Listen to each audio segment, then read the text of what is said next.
Shalom, saudara yang dikasihi Tuhan. Dalam renungan ini, kita dibawa untuk mengenal kebenaran yang sangat indah dan menguatkan, yaitu Tuhan Yesus adalah gembala yang benar, dan domba-dombanya mengenal suaranya. Di tengah banyaknya suara rohani, ajaran, dan tokoh, hanya ada satu suara yang layak diikuti dengan penuh kepercayaan, yaitu suara Sang Gembala Agung, Tuhan Yesus Kristus. Dalam Yohanes pasal 10, Tuhan Yesus menggambarkan dirinya sebagai gembala yang mengenal domba-dombanya. Dan domba-domba itu pun mengenal suaranya. Ini adalah relasi yang hidup, bukan sekedar percaya secara intelektual, tetapi hidup dalam persekutuan dan ketaatan setiap hari. Demikian perkataan Tuhan Yesus dalam Yohanes 10 ayat 4-5. Jika semua dombanya telah dibawanya keluar, ia berjalan di depan mereka, dan domba-domba itu mengikutinya, karena mereka mengenal suaranya. Tetapi seorang asing tidak akan mereka ikuti, malah mereka lari daripadanya, karena suara orang-orang asing tidak mereka kenal. Saudara, penyesatan rohani menjadi berbahaya ketika umat Tuhan tidak lagi peka terhadap suara Kristus.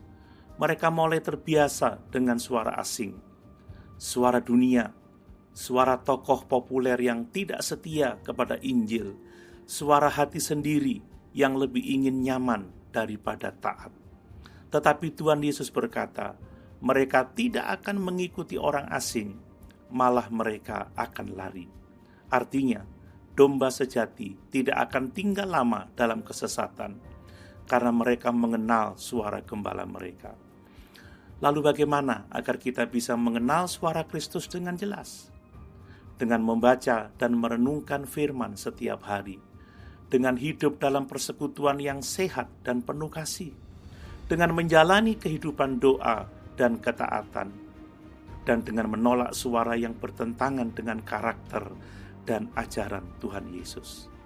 Suara Kristus tidak membawa kepada dosa, kebanggaan, atau kompromi, tetapi kepada salib, kasih, pertobatan, dan kebenaran. Saudara, apakah kita sedang berjalan mengikuti gembala yang benar? Apakah suara Kristus masih terdengar jelas di hati kita? Atau sudah tertutup oleh suara-suara asing? Mari kita kembali mendekat kepada Sang Gembala dan belajar mengenal suaranya lebih dalam, agar kita tidak disesatkan, tetapi dijaga dalam kebenaran. Mari kita berdoa.